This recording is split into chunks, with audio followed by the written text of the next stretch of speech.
Lorsqu'ils furent arrivés à l'ère de Nacon, Uza étendit la main vers l'arche de Dieu et la saisit, parce que les bœufs la faisaient pencher. La colère de l'Éternel s'enflamma contre Uza, et Dieu le frappa sur place à cause de sa faute. Uza mourut là, près de l'arche de Dieu. De Samuel 6, 1 à 7.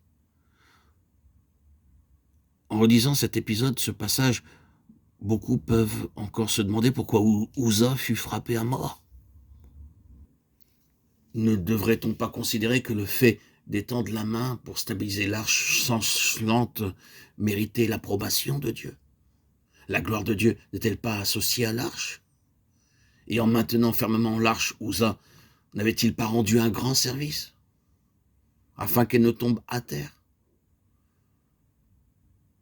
Pourquoi donc Dieu le frappa soudainement à mort? La raison en est la suivante. Dieu désire davantage un peuple qui obéisse à ses ordres qu'un peuple qui l'aide dans son œuvre. Dieu n'a besoin d'aucun homme pour soutenir sa gloire. Tout ce qui touche à l'arche de la présence de Dieu doit mourir.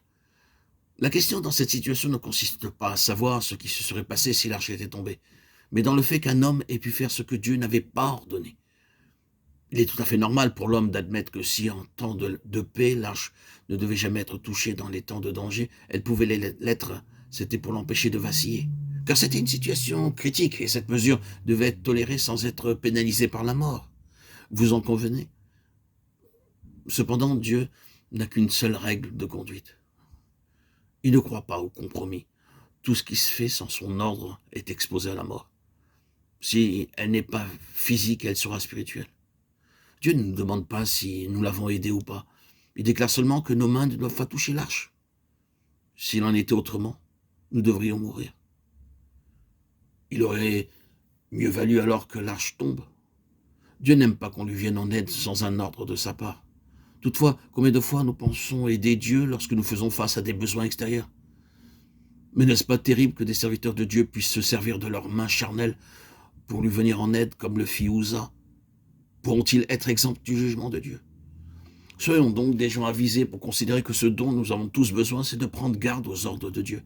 Tout ce qui est fait pour répondre à l'urgence d'un besoin particulier sans s'attendre à un ordre divin ne peut pas être accepté par Dieu. Nous devons accepter que notre œuvre s'affaiblisse pour un temps, en apparence du moins, mais nous ne devons en aucune façon outrepasser la souveraineté de Dieu en permettant à l'homme charnel de se manifester. Dieu n'a nul besoin que la chair l'aide dans son œuvre, et il jugera sûrement toute l'activité de la chair. Lorsque nous étions encore des pécheurs, nous avions l'habitude de vivre et de travailler selon notre sagesse en accomplissant beaucoup de choses contraires à la nature de Dieu. Et maintenant que nous sommes sauvés, nous pouvons encore penser pouvoir utiliser notre sagesse pour servir Dieu et pour l'aider selon notre propre appréciation. Cependant, nous réalisons très peu qu'utiliser notre sagesse pour aider dans l'œuvre du Seigneur après avoir été sauvés est aussi coupable et inacceptable que de le faire lorsque cette même sagesse s'opposait à Dieu en étant encore pécheur. Le Seigneur n'a pas besoin d'être aidé par notre sagesse. Il abhorre autant l'assistance de la sagesse de l'homme irrégénéré que celle de la sagesse de l'homme régénéré.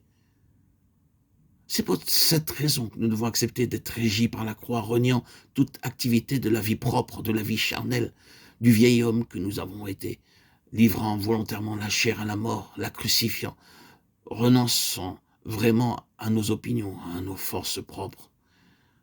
Lorsque, dans un domaine quelconque de l'œuvre du Seigneur, nous faisons les choses selon nos pensées, nous apportons la preuve qu'il n'y a pas eu de séparation à l'égard de nous-mêmes et pas de connaissance expérimentale de la croix. Nous devons être réduits à rien, sinon nous ne pourrons pas être utilisés par Dieu. Ne soyons donc pas présomptueux en nous ingérant dans l'œuvre du Seigneur. Même si l'œuvre est en train de tomber, nous ne devons pas la maintenir avec une main charnelle. Nous pouvons seulement accomplir que ce que le Seigneur désire nous voir faire. Dieu ne nous tient pas pour responsables de ce qu'il ne nous a pas ordonné. Il ne nous réprimandera pas si telle œuvre tombe à nos côtés. En fait, tous les actes présomptueux résultent de ce que la croix n'a pas traité la sagesse de l'homme. Ce que le Seigneur désire de nous aujourd'hui et ce que nous devons fermement retenir, c'est simplement ceci. Nous devons faire ce que Dieu nous a commandé. Et ce qu'il ne nous a pas commandé, nous ne devons pas le faire. Nous devons rester à notre place. Quelques-uns peuvent juger cette voie trop étroite, disant « Notre œuvre ne sera-t-elle pas trop ordinaire si nous suivions cette règle ?» Mais un jour, ils sauront si oui ou non cette voie est droite. En ce jour-là, ils verront que toute œuvre hors de la volonté de Dieu est inutile et sans valeur.